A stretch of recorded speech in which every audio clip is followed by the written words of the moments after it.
Yo traders, welcome to the tycoon mindset. तो आज हम एक स्टॉक के बारे में डिस्कस करते हैं जो हमें कुछ 40% के आसपास रिटर्न दे चुका है।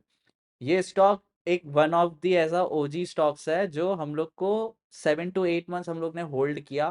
नहीं तो मोस्टली हम लोग 3 से 5 महीने ही होल्ड करते हैं। ये तब से लास्ट ईयर से किया था जब हम लोग का कैपिटल थोड़ी छोटी थी, तब हम लोग थोड़ा कम फंड डालते थे, इसमें पिरामिडिंग करते गए। ये स्टॉक हमने थोड़ा नीचे से लिया, हम लोग पूरा टेक्नो फंडा बेसिस का एनालाइज करेंगे। और ये भी बताना चाहेंगे कि इस स्टॉक के बेसिस पे कि नीचे से कैसे हम लोग कुछ कुछ स्टॉक्स पकड़ लेते हैं कभी कभार। तो स्टॉक का नाम सीआई ऑटोमोटिव इंडिया है। इसका पहले नाम महिंद्रा सीआई भी हुआ करता था, अभी इसका नाम चेंज हुआ है महिंद्रा सीआई ऑटोमोटिव, अब सीआई ऑटोमोटिव इंडिया हो गया है। तो यहाँ पे एक चीज देखने की कोशिश करिए, जो सीआई ऑटोमोटिव इंडिया है इसका नाम अभी रिसेंटली चेंज हुआ था, पहले इसका महिंद्रा सीआई ऑटोमोटिव था। तो यहाँ पे एक बार डिपॉजिटरी अकाउंट देखेंगे तो डिपॉजिटरी अकाउंट में एक बार यहाँ पे देखने की कोशिश करिए। हम लोग ने महिंद्रा सीआई में आपको थोड़ा यहाँ पे फटाफट बताने की कोशिश करता हूँ। सबसे पहले तो 30th में 2020 में खरीदा था और उसको सबसे एंड में बेचा था 23rd फेब को। बीच में जो बाय सेल के ट्रांजैक्शन उसका मैं रीजन बताऊंगा, क्योंकि हम कभी कभार 10 to 20% कैश में आते हैं तो फिर हमने इसके लिए निकालने की कोशिश की थी। बट इधर देखिए, मई से लेते दिसंबर तक हम पिरामिडिंग करते गए।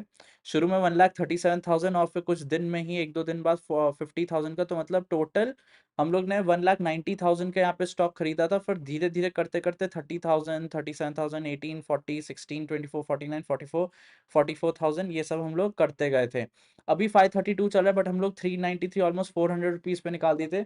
क्यों निकाले थे, क्या रीजन था, वो सब मैं आपको अभी एक्सप्लेन करने की कोशिश करूंगा। तो ये हम लोग का डिपॉजिटरी अकाउंट है, या आप लोग को इसका अगर स्क्रीनशॉट लेना है तो आप लोग ले सकते हैं। अब यहाँ पे एक चीज देखने की कोशिश करिए, मुझे जो आपको बताना है। यहाँ पे मैंने इसका एक्सेल शीट बना के रखा हुआ है, तो एक्सेल शीट में एक चीज देखने की कोशिश करिए। ये सारी हमने बाय किया, टोटल बाइंग मेरी 6,80,000 की हुई थी over the period of time में। पहले 700 शेयर, ऐसे सब धीरे धीरे करके पिरामिड करते गए शेयर को, जैसे जैसे प्राइस बढ़ती गई उस हिसाब से। फिर हम लोग ने यहाँ पे जो बीच की सेलिंग थी, यहाँ की बीच की बाइंग थी थोड़ी, वो की थी। फिर बाद में सेलिंग, पहले सेलिंग की थी फिर बाइंग की थी। उसके बाद टोटल सारे शेयर्स बेच के 9,52,000 का हम लोग ने सेल की थी, और बाइंग 6,80,000 की थी। ओवरऑल प्रॉफिट हम लोग का हुआ था 2,70,000 हुआ था। 40% प्रॉफिट है अगर हम यहाँ से देखे जाए तो। आ, 3 7 महीने का, ऑलमोस्ट का 8 महीने का प्रॉफिट है। हाउएवर फर्स्ट इनिशियल प्राइसिंग से तो शेयर बहुत ही ज्यादा भाग गया था, 192 पे हम लोग ने लिया और फिर इसको हम लोग ने बेचा कुछ 393 में। तो ये ऑलमोस्ट डबल से ज़्यादा हो गया था। हाउएवर उस टाइम थोड़ा पोर्टफोलियो कम रहता था हम लोग का, इसलिए हम लोग 2 लाख डालते थे। फिर धीरे धीरे करके ये एक ऐसा स्टॉक रहा है कि हम अब पर स्टॉक 5 लाख पे आ गए हैं। तो अब इस स्टॉक में भी 5 लाख पे आ गए थे। तो मेजर बाइंग हम लोग इसमें पिरामिडिंग करते गए। तो मैं आपको एक्सप्लेनेशन एक बार बताता हूँ, फिर वापस से इस चार्ट पे आने की कोशिश करेंगे। तो यहाँ पे देखिए, सबसे पहले हम लोग ने इसको 192 की प्राइस पे उठाया, कुछ इधर हम लोग ने इस प्राइस पे उठाया। यहाँ पे देखेंगे तो मई के आसपास उठाया था, एंड ऑफ में 3 जून को 195 चल रही थी, इस प्राइस पे हम लोग ने उठाने की कोशिश की। यहाँ पे देखने की कोशिश करिए, अगर आप ये डॉट देखेंगे नीचे की तरफ, तो हम लोग की इनिशियल परचेज कुछ 192 193 पे थी, 27 में 3 जून के आसपास, जैसे मैंने आपको दिखाया था उधर पहले। अब इसका रीजन समझने की कोशिश करिए, हमने किया क्यों था। तो यहाँ पे एक चीज समझने की कोशिश करी, क्वार्टरली रिजल्ट्स अगर हम देखेंगे तो हमने जून के रिजल्ट से पहले इसको खरीदने की कोशिश की थी। मार्च में ये हमारे ना नजरों में था। जून के रिजल्ट इसके कुछ 10th या 15th जून के आसपास आए थे, एग्जैक्ट डेट नहीं पड़ता, बट ये जल्दी दे देती है कंपनी। मार्च के कॉन कॉल में हमने सुना था कि इसके जून के रिजल्ट अच्छे होने वाले हैं। पहले भी हम इसमें ट्रेड कर चुके हैं महिंद्रा सीआई में, छोटे मोटे शेयर्स। तो ये जब यहाँ पे 2061 और 280 यहाँ पे इसका था, तब हम लोग ने एक बार को देखा था। पिछले मार्च से तो इसकी सेल्स अच्छी नहीं थी, नो डाउट, और प्रॉफिट भी अच्छा नहीं था, बट ये हमारे नजरों में था कि अगर इसने जून में अच्छी सी सेल्स दे दी तो हम लोग ले लेंगे। तो इसको हमने थोड़ा सा फ्रंट रन किया था, टू बी ऑनेस्ट। इसलिए हम लोग ने मई में, जस्ट एंड ऑफ मई में से खरीदने की यहाँ पे कोशिश की थी। शेयर प्राइस का जो ब्रेकआउट है वो यहाँ पे बार बार आ रहा था। मार्च के रिजल्ट इसके खराब खराब जो भी आए होंगे, तो यहाँ पे ये कर रहा था। इसने जब यहाँ का अप मोमेंटम देना शुरू किया था ना, तो हम लोग ने यहाँ पे एक बार को लेने की कोशिश की थी, क्योंकि कॉन कॉल में एक बार को लग रहा था, कभी बार सही जाते नहीं है, इतना समझने की कोशिश करिए, बट हम लोग कॉन कॉल करते रहते हैं। ये हमारे ऑलरेडी नजरों में था, हम लोग यहाँ पे एक बार ले चुके थे इसको, और फिर ये गिरा था तो फिर हम लोग निकल गए थे। फिर यहाँ पे हम लोग ने बाइंग शुरू की, फिर ना हम यहाँ पे बाय करते गए, फिर इसका ब्रेकआउट आया था यहाँ पे, आप समझने की कोशिश करिए। तो ब्रेकआउट तो ये इसका ब्रेकआउट बहुत लंबा ईयर का ब्रेकआउट था इसका 2007 से, फिर से एक बार 2015 में फेल हुआ था, इवन 2020 में फेल हुआ था। हम इसमें 2021 के टाइम पे इन्वेस्टेड थे थोड़ा, तो जब नीचे आया था तब निकले थे।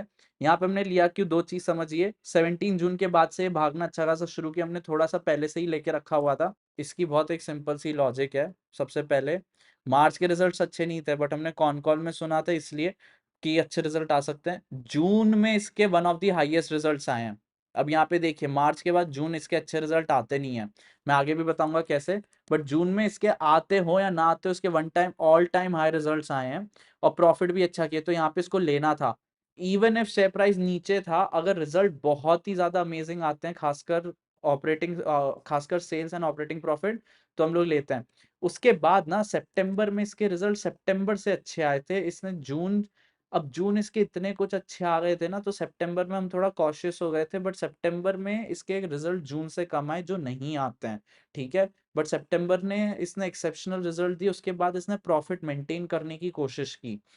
उसके बाद फिर इसके जो दिसंबर के रिजल्ट थे वो ऑलमोस्ट फ्लैटिश थे, और वो चीज यहाँ पे हम लोग नहीं देखते। इसके नो डाउट सितंबर 2021 में दिसंबर में कम आए थे, बट सितंबर से दिसंबर 2020 में ज्यादा आए थे। ये एक सीजनैलिटी दिखाना चाह रहा है। मैं आपको प्रॉपर वे में सीजनैलिटी एक्सप्लेन करता हूँ, ये नंबर्स के थ्रू आई नो कि समझ नहीं आया होगा। अगर हम क्वार्टरली रिजल्ट के चार्ट पे देखेंगे, तो चार्ट पे आपको थोड़ी बहुत समझने की कोशिश करिए। जो जून का रिजल्ट है, जून का रिजल्ट इसमें देखने की कोशिश करें, तो जून का रिजल्ट एक्सेप्शनल आया था। वो थोड़े हम लकी भी रहे थे कि जून का रिजल्ट जब एक्सेप्शनल आया, हम लोग ने इसको ले लिया था, फिर ये भागना शुरू किया। उसके बाद इसकी ना लास्ट उसके दो नेक्स्ट क्वार्टर फ्लैट सेल्स आई है, ठीक है। फ्लैट सेल्स आई है। सेल्स कभी भी गिरती है हम कॉशन हो जाते हैं, हम ऑलमोस्ट निकल जाते हैं। हम निकले क्यों नहीं, हम ना दिसंबर की सेल्स के बाद ही निकले, इसलिए हमारी सेलिंग सारी जनवरी में हुई है। एक चीज समझने की यहाँ पे कोशिश करिए, सितंबर की जो सेल्स थी वो म्यूटेड आई थी, बट यहाँ पे जो ऑपरेटिंग प्रॉफिट था ना, उसने यहाँ पे मेंटेन करने की कोशिश की, 304 से 293, ऑलमोस्ट फ्लैट रहा। हाउएवर यहाँ पे कुछ भी इंप्रूव नहीं हुआ, इसलिए हम लोग दिसंबर में निकले। पहले हमारा एग्जिट समझने की कोशिश करिए। एंट्री इस वजह से थी, हमने मार्च के रिजल्ट के बेसिस पे एंट्री नहीं ली थी, हमने जून के रिजल्ट के एक्सपेक्टेशन पे ली थी, वो थोड़ी रिस्क थी। बट हम ये स्टॉक को पहले से ही देख रहे थे, इसके कॉन कॉल बहुत बार कर चुके थे, तो इस बार कॉन कॉल में भी बहुत इजीली बोला हुआ था कि इस बार की सेल्स ज़्यादा अच्छी आने के बहुत हाई लाइकली चांसेस हैं।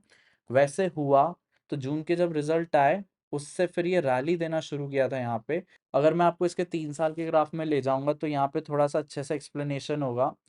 188 पे वहां से यहाँ से बाय करना शुरू किया था, 195 से धीरे धीरे इसको हम लोग बाय करते गए।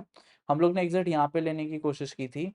जब इसका हमने जनवरी का रिजल्ट्स, जब दिसंबर के रिजल्ट्स आए थे, तब हम लोग फिर रुके नहीं। उसके बाद हम लोग ने यहाँ पे ये जब डिप आया था तब बाय किया, सेल किया था। उसके बाद यहाँ पे भागा भी था मार्केट, बट हम लोग ने नहीं लिया, ये वापस रीटेस्ट किया और अब भाग चुका है। अब ये भागा क्यों है यहाँ पे, क्योंकि ना इसकी पूरे टाइम सेल्स ना, सेल्स तो इम्प्रूव हुई मार्च में, बट इसके ऑपरेटिंग प्रॉफिट्स बहुत अच्छे आने लगे हैं। अब शेयर प्राइस ना अगर ऑल टाइम हाई चल रहा होता है, तो उसकी सेल्स ऑल टाइम हाई होनी चाहिए, प्रॉफिट्स ऑल टाइम हाई होने चाहिए, ये दो चीज। कभी कभार सेल्स जब फ्लैट हो जाती है ना हायर साइड पे, यहाँ पे समझने की कोशिश करिए एक बार को आप। यहाँ पे ये जो सेल्स दे रहा था उससे टोटली डिफरेंट यहाँ पे सेल्स दे रहा है। सबसे पहले 2700 करोड़ की, 2200, 2200, 2400 करोड़ की। यहाँ पे 2000 करोड़ बेरली टच करता था, नहीं तो 1900, 1600, ये सब 1600 ये सब चलता था। तो यहाँ पे जब इसने सेल्स अच्छी खासी बढ़ाई है जून के बाद भी, ये मेंटेन नहीं कर पा रहा सेल्स, बट ये प्रॉफिट्स अपने मेंटेन कर पा रहा है, और इस बार प्रॉफिट तो बहुत अच्छे दे दिए। तो मार्केट ना चांस देता है, however you have to be all time high. जब प्राइस ऑल टाइम हाई होती है, और फिर अगर ये प्रॉफिट्स अच्छे दे रहा है और सेल्स मेंटेन कर पा रहा है एटलीस्ट, तो चांस होता है कि ये शेयर भागेगा। हमने ये अभी लिया नहीं है, अब अगर इसके रिजल्ट की सेल्स अच्छी आएगी, हमें तो एक ये रहता है कि रिजल्ट एक बार अच्छा देगा तभी हम लोग लेंगे। तो अगर इन शॉर्ट में बताऊं, हमने यहाँ से एक नीचे से बाय किया, इसका जब यहाँ पे ब्रेकआउट आया था ओवरऑल, तब हम लोग को यहाँ पे, मैं आपको वापस से बताता हूँ, ये मैं आपको तीसरी बार समझा रहा हूँ। ये ऊपर भागा, फिर वापस रीटेस्ट किया, इसी लेवल को रीटेस्ट किया, फिर यहाँ से भागते गया। तो हम लोग तो यहाँ पे कुछ निकल गए थे, हम लोग कुछ इस एरिया पे निकल गए थे, फिर उसके बाद ये एक स्पाइक मारा, फिर ये नीचे आया वापस। हाउएवर अब ये भागते गया, क्योंकि अब इसके रिजल्ट आए, तो इसने यहाँ पे कुछ रिजल्ट्स दिए थे और ये अच्छा भागा है, हमने नहीं लिया। नो डाउट इसके प्रॉफिट्स ऑल टाइम हाई चल रहे हैं, बट हम एक बार को सेल्स और आ जाएगी ना अच्छी खासी, जून के आसपास की सेल्स दे आएगा इस जून की, इस जून में, तो हम लोग इसको वापस से ले लेंगे, चाहे हायर ही प्राइस हो, हमें कोई इश्यू नहीं होता हायर प्राइस लेने में। एक चीज़ समझने की कोशिश करिए, जितनी प्राइस ऊँची होती है उतना ज़्यादा इम्पोर्टेंस बढ़ जाता है इस शेयर का। अगर इवन आप देखेंगे यहाँ पे, मैं आपको वापस से अपना यहाँ पे दिखाऊँगा, तो यहाँ पे ना प्राइस बढ़ती गई और हम बाय करते गए हैं। सबसे इनिशियल बाय हमने 199 पे किया, फिर उसके बाद 30,000 के 237 पे बाय किए, 37,000 के और 259 पे बाय किए, फिर 18,000 रुपीज़ के 295 पे बाय किए, फिर 40,000 रुपीज़ के हमने 302 पे बाय किए। अब यहाँ पे हम लोग ने किए क्यों होंगे, चलो एटलीस्ट देखने की कोशिश कर सकते 302 पे, क्योंकि यहाँ पे इसने एक ब्रेकआउट दिया था, ये 300 की लेवल है, ये ऑल टाइम हाई ब्रेकआउट दिया था, तो हम लोग ऑलरेडी इसमें इन्वेस्टेड थे, ठीक है। तो जब ऑलरेडी इन्वेस्टेड थे, तब जाके हम लोग को सिर्फ 15 टू 30,000 की जगह हमने सीधे 40,000 इन्वेस्ट किए, और फिर उसके बाद वापस से हमने इसी लेवल पे 323 पे वापस इन्वेस्ट किए, 16,000 वापस 323 पे वापस इन्वेस्ट किए। हम इधर इन्वेस्ट करते ही गए पूरा इसी एरिया पे, और फिर निकाला हमने 386 पे, सॉरी हमने निकाला फिर 393 पे। ये वाला हम लोग ने क्यों किया था, थोड़े शेयर बाय सेल इसलिए किए थे क्योंकि इस टाइम पे थोड़ा मार्केट डाउन जा रहा था, तो हमें कैश में आना था ताकि यही शेयर्स हम लोग वापस खरीद सके। मैं आपको समझा चुका हूँ, निफ्टी भी अगर जब नीचे गिरता है तो शॉर्ट पीरियड ऑफ टाइम के लिए स्टॉक्स भी अफेक्ट होता है, बट ये स्टॉक अफेक्ट हुआ नहीं, तब भी हम लोग ने इसे 386 380 पे खरीदने की कोशिश की। इसके बाद फिर इसके जब दिसंबर के रिजल्ट्स आए ना, वो एक्चुअल में रिजल्ट जो मैंने अभी आप लोग को एक्सप्लेन किया, जो दिसंबर के रिजल्ट्स थे, वहां पे थोड़ा सा हम लोग को इशू पड़ा, थोड़ा क्लोज कॉल था, हमारे बेचने के बाद ये भाग गया था, फिर वापस नीचे आ गया था। अदर इनकम हम देखते नहीं है, हाउएवर प्रॉफिट ये बस मेंटेन किया। 304 से 293 एक बार को मान सकते हैं, क्योंकि यहाँ पे इसने एक्सेप्शनल सेल्स दी थी, तो फिर एक बार को चलो ये सेकंड हाईएस्ट हो गया, second highest in comparison to the exceptional highest. But तुम वापस से नेक्स्ट क्वार्टर फ्लैट दे रहे हो, थोड़ा कम दे रहे हो और सेल्स फ्लैट दे रहे हो, वो नहीं चलता हम लोग को। तो इस वजह से शेयर ऊपर भाग के गिरा भी था, यहाँ पे आप देखेंगे ये गिरा था, हाउएवर ये धीरे धीरे रिकवर करके जब इसके वापस से रिजल्ट्स आए थे, तब ये वापस से भाग गया। हमारे हमारे ऑलरेडी इन्वेस्टेड शेयर थे, इस वजह से हम लोग ने लेने की कोशिश नहीं की इसको। अब अगर इसके सेल्स और अब अगर इसके सेल्स और प्रॉफिट अच्छे आएंगे, तभी हम लोग लेने की इसको कोशिश करेंगे, एटलीस्ट जून जितनी इसको सेल्स होनी चाहिए। प्रॉफिट इसका अगर थोड़ा 381 से कम भी होगा चलेगा, क्योंकि एक्सेप्शनल प्रॉफिट दे दिया इस बार। महिंद्रा सीआई स्टॉक एक ऐसा रहा जो हमने नीचे से लिया, जब हमारा पोर्टफोलियो भी कम रहता था, एटलीस्ट जब हम 2 लाख रुपए डालते थे और अब 5 लाख रुपए पर स्टॉक डालते हैं, तो ये वहां से बढ़ता गया, वैसे वैसे हम उसमें भी इन्वेस्ट करते गए, वैसे वैसे वो स्टॉक भी भागता गया। कुछ 40% का रिटर्न कमाया था 7-8 महीने में, which is not a very bad return. फिर एक चीज यहाँ पे समझ, इनिशियल बाइंग से तो ऑलमोस्ट डबल हो गया था स्टॉक, तो फिर वहां पे भी एक चीज है, मल्टी बैगर उधर हो गया था, बट ठीक है, वो तो इनिशियल कैपिटल पे थी। पिरामिडिंग करना हम ज्यादा प्रेफर करते हैं, पिरामिडिंग पे 40% प्रॉफिट अगर आप कर रहे हैं तो आप समझिए आपका स्टॉक अच्छा रहा है। अब इसको वापस से बाय कर लेंगे अगर इसके जून जितने एटलीस्ट रिजल्ट आ गए तो, क्योंकि वो एक्सेप्शनल था या क्या रीजन था पता नहीं, बट जो पिछले जून अच्छे आए थे तब से इसे बाय किया था। टेक्नो फंडा बेसिस पे हमने ये स्टॉक लिया था, all time high share price, all time high stock, all time high profit होना चाहिए। तो ऑल टाइम हाई सेल्स जब होती है शेयर कंपनी की और जब प्रॉफिट अच्छे आते हैं, हम कभी कभार कॉन कॉल से बहुत ज़्यादा इससे रेफरेंस लेते हैं। ये स्टॉक हम पहले से ट्रेड करते आए थे, इसलिए हम लोग को थोड़ा था कि इसके अच्छे रिजल्ट्स आ सकते हैं, इसलिए रिजल्ट से पहले हमने बाइंग करने की कोशिश की थी। लकीली वो सही प्रूव हो गई थी। तो हम लोग ने जब इसको बाय किया, फिर इसको होल्ड किया, ये one of the few stocks है जो हम इतना होल्ड करते हैं, हमारा होल्डिंग कैपेसिटी इतनी रहती नहीं है, रिजल्ट्स खराब आते हैं हम दूसरे स्टॉक पे शिफ्ट कर जाते हैं। इसके रिजल्ट पे थोड़े बहुत ओके शायद थे, तब भी होल्ड किया शेयर। अच्छा एक चीज समझिए, शेयर प्राइस गिर जाता ना 20%, तो हम निकल जाते हैं वहां पे, चाहे कुछ भी होता। तो वहां पे भी समझिए स्टॉक अब भाग रहा है, रिजल्ट्स अच्छे आएंगे लेंगे, बट अगर 15-20% गिरता है इनिशियल अभी की बाइंग से, तो हम लोग निकल जाएंगे स्टॉक को।